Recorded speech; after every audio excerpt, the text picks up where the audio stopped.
Hey, it's Bill here, getting excited for the UK Open, the FA Cup of Darts, where you have a free draw and you could have in round four, and we typically do have Michael Van Gerwen play Gary Anderson or something silly like that. It's the one tournament where you typically get a surprise winner, but what I've done is I've taken a look at a lot of stats. I've collected all stats. I've got over 589 games. 5,562 legs have been analyzed, and I'm trying to use this to be able to increase my betting odds and take a look at the games. Now, the way that the draw works is you got the 128 tour card players, although I believe Adam Hunt and I think there's someone else who's not in the tournament.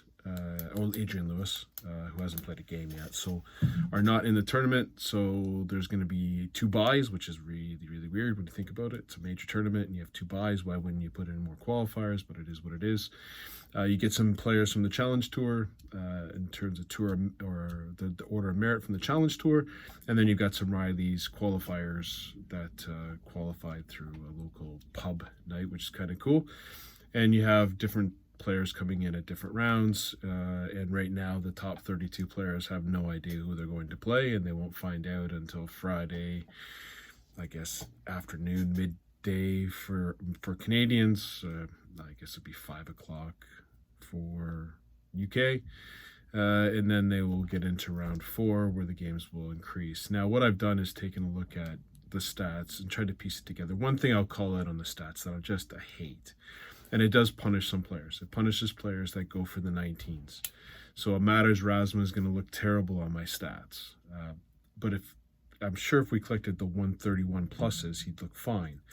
Michael Van Gerwen gets punished by doing the stats this way because he does hit a lot of 134s, a lot of 96s that don't get credit for 100 plus, 140 plus. So the way I've got the stats is 100 plus, 140 plus, 180 plus. The reason why? No one gives you the 91 plus, the 131 plus, the 171 plus, and that's the way it should be. 3 triples, 2 triple visit, 1 triple visits, and then analyze it. Not able to take a look at it that way. So I get what I get when in terms of stats. I look at the stats that are provided, and they're provided as 100 plus visits, 140 plus visits, and 180s. So take that into account as we look at it. But again, when I take a look at the stats, and I'm also looking at the double percentage, I'm looking at the 100 plus, the 140 plus, the differences between the areas, what players need to work on their scoring, what teams need to work on their doubles. And what I found is a combination of both with a higher weight on doubles. We'll go into the stats. So what I'm going to do is a weighted average or weighted ranking based on what your doubles percentage rank is, and then adding that to the 140 pluses. When I see the stats and how people are doing, and I go to the 100 pluses, there's people that have a huge 100 plus, Boris Kirschmar being one, who hasn't had a very good year. A Radek Zdansky, a Mario Vanden Bengard, crazy 100 plus per leg. They get nearly 3. However, they don't get a lot of 140 pluses. And I think the 140 pluses are more important. If you take a look at it, you have 2 140 pluses, you're at 221. Coming down from a 5 of 1 leg. You get a 180 plus a 140, you're at 181.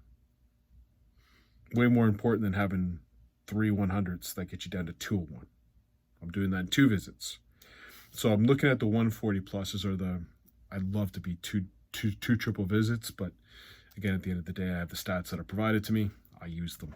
And then I'm looking at the doubles percentage. So when you calculate that and you rank it across everyone, what happens is you get, now what I have is a rank based on a weighted average higher for the doubles plus your scoring.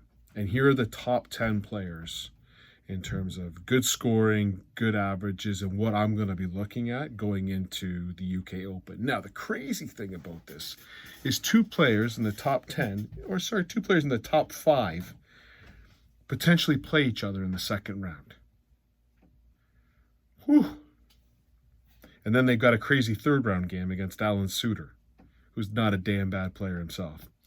So it's a little bit unlucky on this side, but there's a couple players I'm looking at that really have an opportunity to do well.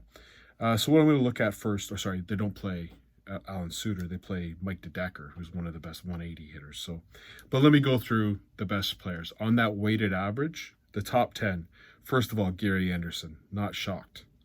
The man is averaging over 180 every 2 legs. He's basically getting a 180 every 2 legs. He's getting more than that. That is insane. Put that with his doubles percentage at 45% currently. That is off the charts, which probably explains why he's getting to finals, winning Players Championships, and overall has a 14-3 record on the year.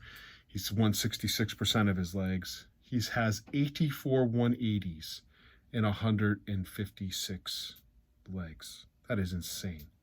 So Gary Anderson's top of that stats. Second is going to surprise you. It's Niels Zonneveld. So Niels Zonneveld, you'll see him both on the doubles and you'll see him on the 140s.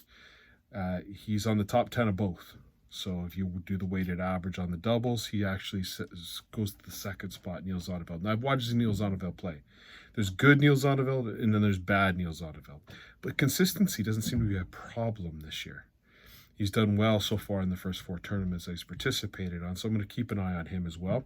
Stephen Bunting, which probably shouldn't shock you, he's had a pretty poor Players' Championship. He had an amazing Masters. That's probably feeding a little bit into it, so I'm going to take that into account when I do my betting or as you go through and take a look at the odds. Fourth, Mickey Mansell. Not enjoyable to watch play. A very, very slow player. But again, when I'm weighting the doubles percentage, he currently is 6th overall in doubles, and he's not doing too bad in the 140s either in the scoring. So he ranks 4th overall. 5th is Wessel Nyman. Again, a potential second-round matchup, Wessel Nyman will beat Robert Sumner. The second-round matchup will be Wessel Nyman against Niels Zonneveld. I forget what board it's on, but I can guarantee that's the game I'm watching. And then I guarantee whoever wins that's playing Mike DeDecker, and I guarantee that's the board I'm going to be watching. So those are some great games that are potentials on for us Friday morning. But Wessel Nyman. 6 is Damon Hedda. Not surprising. He had a Players Championship 4 doubling percentage, which was insane, which I'm sure is contributing to this. Again, he's a pretty consistent scorer, but he leads doubles, so his weighted average takes him up a little bit. Have him 6. Dave Chisnell was 7th, which was really surprising to me. I couldn't figure this out. I'm taking a look at Dave Chisnell's stats. Yes, I know he hits a lot of 180s, but if you take a look at Dave Chisnell's stats, he's over 40% in doubles, and he's averaging 140 a leg. But it doesn't feel like he's playing that way because he didn't play very good in the Players' Championship. Yeah, he had a run to the quarterfinals where I think he lost to Peter Wright, but it didn't feel that way. He did have a good Masters, I guess, is the way of taking a look at it. But I was shocked to see Dave Chisnell that way. Luke Humphreys 8th. Again, Luke Humphreys hasn't played in a lot of Players' Championship. A lot of his stuff's coming from the Premier League, but he ranks 8th. Josh Rock 9th. So if you're looking for someone, I know we keep talking Josh Rock's going to do something. Josh Rock's going to do something. He's got potential here. He's playing well, even though it doesn't kind of show on the stats. He's playing, or shows well in the money, or him doing well. He tends to not do well in the TV tournament, which you got to take into account. He didn't play well in the Masters, but he's playing. He's got the stats. And this is the person we're going to watch. He's going to get either Jules Van Dongen or Jules Van Dongen or Thibaut Tricot in the 3rd round, which I think he beats both. Cameron Menzies. The guy's nuts. He's insane. He's a Scottish guy. We all like him. But he's got the stats, and I think he wins that game. Gets him into the 4th round. Let's see what the draw is. There's going to be some money, I think, to be had on Cameron Menzies, depending on who he draws in the 4th round. So again, the guys I'm going to keep an eye on for odds. Gary Anderson, obviously, but he's not going to give you great odds unless he's got a matchup against MVG, which he typically does. I think it was a couple years in a row, Gary Anderson got MVG in the 4th round. It's insane. But Niels Zonneveld, keep an eye. Mickey Mansell, keep an eye on his money. Again, we don't know what his matchup, Mickey Mansell's playing Ian White in the 1st round. I love Mickey Mansell in that. The odds, I believe, are -110. I haven't bet on it yet, but I'm going to be looking at that one. Wessel Nyman, going to be looking at for sure. Josh Rock, I'm going to be looking at. Cameron Menzies. If you look at the stats, I believe there's some money to be had there. Now, in terms of 180s per leg rating, I'm just going to go through this quickly. Gary Anderson, Mike DeDecker, Jose D'Souza showing back up. Doesn't surprise me, but he was lower last year. Ross Smith, not surprising. Cameron Menzies, 5th overall in 180 scoring. Luke Littler, obviously. Now, Littler's played a lot of games in the Premier League, and on the floor he's been a little bit less, but Littler is not surprising to see there. Callan Ritz, Ryan Meikle, 8th. Wow, Ryan Meikle? Was shocked to see him up there. He had one good day on the PDC. I think it was the second tournament that put him up there. Wessel Nyman, been taking a look at them, and Leighton Bennett. These young guys fire 180s for fun. Nyman, Bennett, Littler, if you add the 3 ages together, I don't think you get to me yet in terms of my age. These guys are great 180 hitters, and they're fun to watch, and they're fast players. 140 pluses. So again, Anderson first, not surprising. DeDecker second. Now you'll notice DeDecker's second, but he's not on the top 140 or plus doubles list. Again, I'm weighting the doubles a little bit higher, but DeDecker's high. Nyman, 3rd. Bunting, 4th. D'Souza, 5th. Humphries, 6th. Bennett, 7th. Neil Zonneveld, 8th. Callan Ritz, 9th. Ross Smith, 10th. If you look at the doubles percentage, again, I'm weighing this a little bit higher. Your top 10 doubles hitters. Damon Hedda, 1. Ryan Searle, 2. He's won a championship. But again, his scoring isn't as high, so he didn't make the top 10. He's very close. If I'm not mistaken, I think, let me see where Ryan Searle is. Ryan Searle is in 12th on the top. So he did get the credit for the doubles, but he just didn't crack the top 10. I love Ryan Searle. I love watching him play. I'd love to see him have a run. Gary Anderson, 3rd. Nathan Rafferty, 4th. Now, we'll get Nathan Rafferty. His scoring is so bad, I can't even get him in the top 100. We'll get into that in a sec. Michelle Toretta, keep in mind that name because a bet's coming. Mickey Mansell, which probably explains why he's in the top 4. MVG is 7th. Ryan Joyce is 8th. I guess, again, MVG's kind of punished on that 140 plus. I bet if I did 131 plus, MVG would be in the top 40. Ryan Joyce, Cameron Menzies, again, you're seeing him in a lot of spots, and Neil Zonneveld, seeing him in a lot of spots. Now, I also took a look at people who need to work on something. Who needs to work on their doubles? I mean, their scoring's good, but if the doubles hit, they could be contenders. Now, I also have work on your scoring.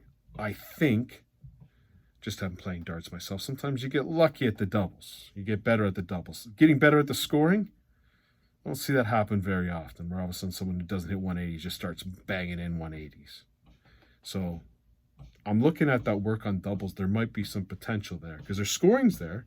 They just don't, their doubles aren't going in. If they get one game where the doubles go in, they could be dangerous as well. Owen Roloffs is the number 1 work on doubles. Boris Kirschmar, keep an eye on that one. Aaron Monk. Mervyn King. Mervyn King can't hit doubles. Man, oh man, his scoring's not bad. Here's another one. Martin Schindler. Scoring is fantastic. He's over 140 a leg, but can't hit the doubles right now. Dimitri Vandenberg. Again, another name to look at. Just hits his doubles. Florian Hempel. Owen Bates. Josh Payne, who I'm not going to look at. I mean, his doubles are bad. His doubles are under 30%. And Graham Usher. A notable mention, 11 and 12, work on your doubles. Nathan Aspinall. Nathan Aspinall has been piss poor on doubles this year. If he ever starts getting on the doubles, he's got the scoring. And Keen Berry. If I take a look at Keen Berry and Nathan Aspinall's doubles percentage, I mean, Keen Berry's at 25%. And Nathan Aspinall's at 31.5% on doubles. They hit the doubles. Look out for those two as well. And they both have had runs at the UK Open. Keen Berry to, I think, a semifinal, and Nathan Aspinall's won it. So, again, keep an eye on these ones. These ones I don't think you want to look at. The work on the scoring. Nathan Rafferty first. He's on the top doubles list. He's nowhere to be found on the top 140-plus list. Matters Razma, which, again, might be punished because of the 140 pluses versus 131 pluses. Adam Hunt, Richard Veenstra, Ryan Joyce, Michelle Toretta, Dirk Van Dijvenbode to work on your scoring. What the hell happened? Well, we know he's got an injury. He might be something to look at because in his last Players' Championship, he's been hitting a lot of 140 pluses. He had a horrible Masters in terms of scoring. A horrible Masters and a horrible first 2 Players' Championship in terms of scoring. But his last 2 were good. He picks up the score, and that might be one person you want to look at.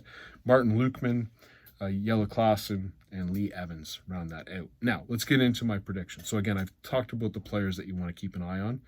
For me, the winner of the Wessel Nyman is Neil Zonneveld. I think it will be Wessel Nyman keep an eye on. They play Mike DeDecker next. Again, keeping them. Those are going to be great games. Again, Mickey Mansell might be someone you want to look at to make some money and make a run here. Josh Rock, Cameron Menzies. I'm also going to call Ryan Searles high. Danny Noppert. He's won it before. And he's got some pretty good stats to go with it. John Van Veen, who obviously a young player that you always keep an eye on. Andy Batens. So he's the one who plays Alan Suter. He's had a fantastic start, just like I called at the beginning of the video.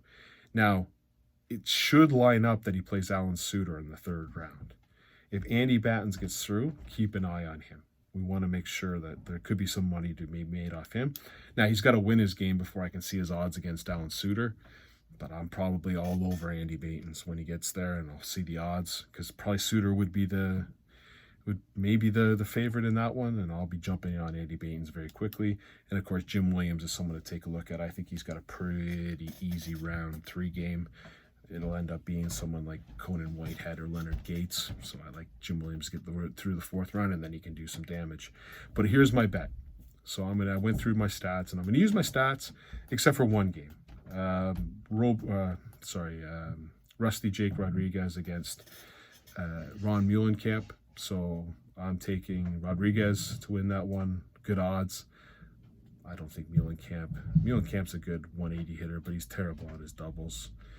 The Modus Super Series, he got into a spat with Darren Webster, but I don't know. Anyways, it doesn't matter. I think Rusty Jake's going to win this one. I like the odds too. The next game up, Barry Vampire over Mike Kivenhoven. You're getting a minus 150 odds.